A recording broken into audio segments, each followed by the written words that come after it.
तो जैसा कि लास्ट एपिसोड के अंदर हमने देखा था, लिनियो जो होता है वो मार्शल एंसेस्टर रियलम के जो एक्सपर्ट होते हैं उनके ऊपर अपनी स्लैश अटैक को कर देता है, जो कि सीधे जाकर उन लोगों से टकराता है, जिसका कारण हम देखते हैं कि वे काफ़ी लोग जो होते हैं वो भी बहुत ज़्यादा शौक हो जाते हैं। और अब लिनियो की पावर को देखने के बाद में उनमें से एक बंदा जो होता है वो बोलता है कि ये पर्सन तो बहुत ज़्यादा स्ट्रॉन्ग है, लेकिन आखिर ऐसा कैसे हो सकता है। जो सुनकर दूसरे वाला बंदा बोलता है कि मैं समझ गया, ये कोई नॉर्मल एंसेस्टर रियलम का एक्सपर्ट नहीं है, बल्कि ये फ्लॉलेस एंसेस्टर रियलम का एक्सपर्ट है। और उसके इतना बोलते के साथ ही लिनियो जो होता है वो सीधे आकर अपनी जो एंसेस्टर गॉड 3 मूव होते हैं उसका इस्तेमाल करते हुए उनमें से एक बंदे के पेट में बहुत ही पावरफुल पंच को मार देता है। और हम देखते हैं कि लिनियो का पंच जो होता है वो इतना ज़्यादा पावरफुल होता है कि वो मार्शल एंसेस्टर रियलम का एक्सपर्ट जो होता है वो वहीं पर ही ख़त्म हो जाता है। और अभी को ख़त्म कर देने के बाद में जो लिनियो होता है वो बोलता है, तुम लोगों की हिम्मत कैसे हो गई मेरे 12th यूनिवर्स को यहाँ पर बुली करने की। आज जिसने भी 12th यूनिवर्स के अंदर अटैक करने के नाम का कदम रखा है, मैं उनमें से किसी को भी यहाँ पर जिंदा जाने नहीं दूंगा, मैं उन सभी को मार दूंगा।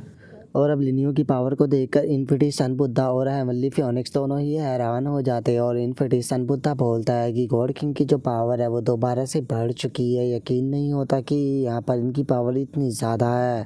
जो सुनते के साथ ही हेवनली फियोनिक्स जो होता है वो बोलता है कि आज गॉड किंग को देखने के बाद में मुझे ऐसा लग रहा है कि जो ओल्ड गॉड किंग थे वो इनके बारे में बिल्कुल भी गलत नहीं थे। और उनके इतना बोलते के साथ ही हम देखते हैं कि लिनियो जो होता है वो एक एक कर वहाँ पर मार्शल एंसेस्टर रियलम के जो एक्सपर्ट होते हैं उन्हें ख़त्म कर रहा होता है। और वहीं दूसरी तरफ हम लिन जैन को देखते हैं, जो कि 10th यूनिवर्स के गॉड किंग को पीट रहा होता है। और उसे पीटते हुए बोलता है कि मैंने नहीं सोचा था कि इस यूनिवर्स के जो मार्शल एंसेस्टर रियलम के एक्सपर्ट है वो इतने ज़्यादा कमज़ोर हो गए, सच में ये तो बहुत ही ज़्यादा कमज़ोर निकले।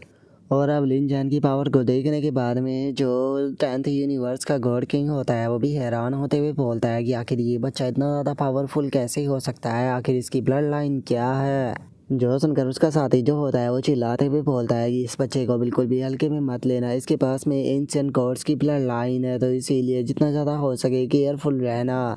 और अब एंशिएंट गॉड्स की ब्लड लाइन का नाम सुनते के साथ ही 10th यूनिवर्स का गॉड किंग भी हैरान हो जाता है। हैरान होते हुए अपने मन में सोचता है कि क्या एंशिएंट गॉड्स की ब्लड लाइन आखिर ऐसा पॉसिबल भी कैसे है। और उसके इतना सोचते के साथ ही हम उसके साथी को देखते हैं, जो कि अचानक से अपनी पावर को बढ़ाने लगता है। और अपनी पावर को बढ़ाते हुए बोलता है कि आज मैं तुम्हें बिल्कुल भी यहाँ से जिंदा जाने नहीं देने वाला, आज यहीं 12th यूनिवर्स के अंदर तुम्हारी कबर बनने वाली है। और इतना बोलते के साथ ही वे जितने भी अजीब से दिखने वाले मार्शल एंसेस्टर रियलम के एक्सपर्ट होते हैं वे सभी के सभी एक ही साथ में मर्ज हो जाते हैं।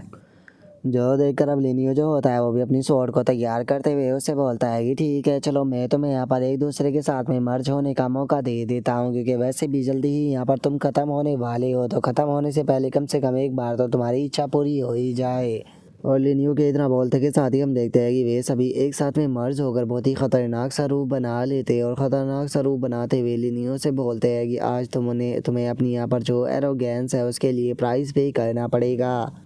जो सुनते के साथ ही जो लिनियो होता है वो अपने अटैक को उनकी तरफ करते हुए उनसे बोलता है कि क्या मर्ज होने के बाद भी तुम लोगों की इतनी ही पावर है। सच बताओ तो अगर यही तुम्हारी रियल पावर है तो इसे देखने के बाद में मैं बहुत ज़्यादा डिसअपॉइंट हुआ हूँ, क्योंकि मैंने इसकी बहुत ज़्यादा उम्मीद की थी। क्योंकि सच बताओ तो मुझे लगा था कि तुम यहाँ पर काफ़ी अच्छी पावर जो है वो मुझे दिखाओगे, जिसका मैं भी यहाँ पर अपना जो लेवल है उसे चेक कर पाऊंगा, लेकिन तुम्हारी पावर को देखने के बाद में मैं बहुत ही ज़्यादा डिसअपॉइंट हुआ हूँ, तो इसीलिए अब इस फाइट को आगे कर कोई भी फ़ायदा नहीं है।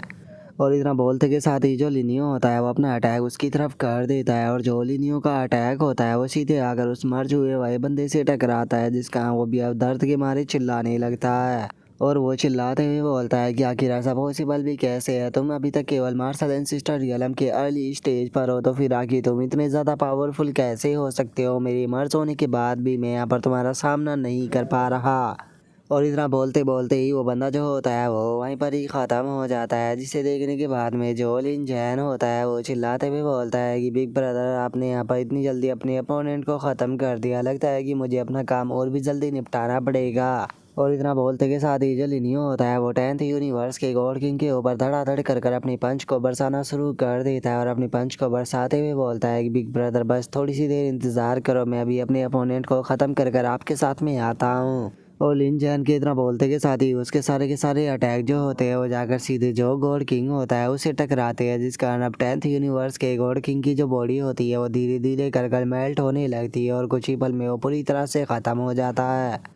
जिसके बाद में अब जो लिन जैन होता है वो लिनियो के पास में आते हुए बोलता है कि बड़े भाई मैंने अपने काम को ख़त्म कर दिया। जो सुनकर लिनियो से बोलता है कि बहुत बढ़िया, तुमने काफ़ी अच्छा काम किया है, तो इसीलिए चूँकि अब दुश्मन ख़त्म हो चुके हैं तो इसीलिए अब सभी लोगों को आराम करना चाहिए। और इतना बोलते ही अब लिनियो जो होता है वो अपनी पावर का इस्तेमाल करने लगता है और अपनी पावर का इस्तेमाल करते हुए बोलता है कि चूँकि मैं मार्शल एंसेस्टर रियलम पर पहुँच चुका हूँ तो इसीलिए टाइम आ चुका है अब तुम्हें दोबारा से रिवाइव करने का।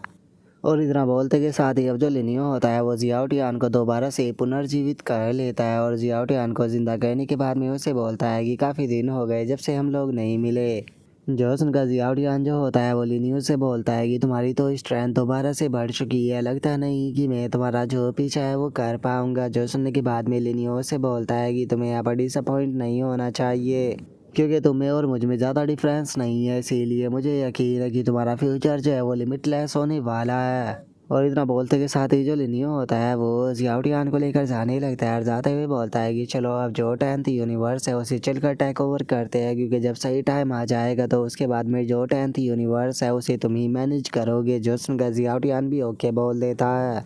और अब उसके इतना बोलते के साथ ही हमारा व्यू जो होता है वो 10 साल बाद पर आ जाता है, जहाँ पर कि जो लिनियो होता है वो अपने पैलेस के अंदर बैठा होता है और पैलेस के अंदर बैठे हुए अपने मन में सोचता है कि 10th यूनिवर्स के ऊपर अटैक ओवर करे 10 साल बीत चुके हैं और अभी तक भी यहाँ पर किसी दूसरे वो यूनिवर्स ने अटैक नहीं किया, लेकिन उनके साथ में फ्यूचर में क्या करना है ये उनके एटीट्यूड के ऊपर ही डिपेंड करेगा। और लिनियो के इतना बोलते के साथ ही वहाँ पर एक बंदा आते हुए लिनियो को ग्रेट करते हुए बोलता है कि 12th यूनिवर्स के गॉड किंग 100 सालों के बाद में 12 के 12 जो यूनिवर्स है उनके बीच में एक मीटिंग होने वाली है, तो इसीलिए प्लीज़ वहाँ पर आकर इस मीटिंग को अटेंड जरूर कीजिएगा। जो सुनकर लिनियो से पूछता है कि आखिर ये किस प्रकार की मीटिंग है। जो सुनने के बाद में वो बंदा लिनियो की तरफ एक लेटर को फेंकते हुए उससे बोलता है कि मिलियन साल के बाद में जो 12 के 12 यूनिवर्स होते हैं उनके फर्स्ट यूनिवर्स के अंदर बीच में एक मीटिंग होती है जहाँ पर कि सभी लोग आकर डेवलपमेंट के बारे में बातें करते हैं।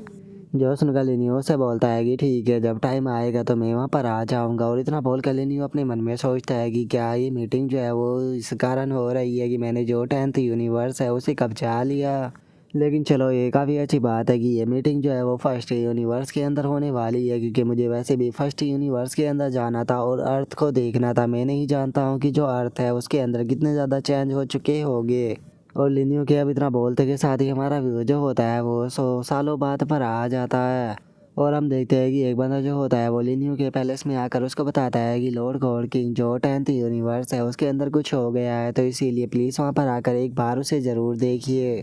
और उस बंदे की इतना बोलते के साथ ही हमारा व्यू 10th यूनिवर्स के अंदर आ जाता है, जहाँ पर कि लिनियो जो होता है वो लिन जैन के साथ में वहाँ पर आ चुका होता है।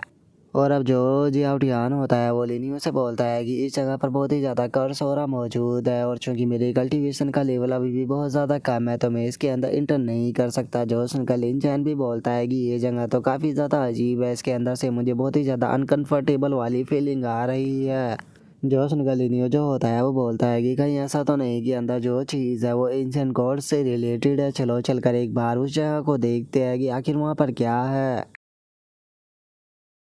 और अब लिनियो के इतना बोलते के साथ ही हमारा आज का एपिसोड जो है वो यहीं पर ही कंप्लीट हो जाता है। तो नेक्स्ट एपिसोड के अंदर देखिए कि आगे क्या होता है। अगर आप लोगों को वीडियो अच्छी लगी हो तो लाइक करना, चैनल को सब्सक्राइब करना। मैं मिलता हूँ नेक्स्ट एपिसोड में, तब तक के लिए बाय बाय गाइस।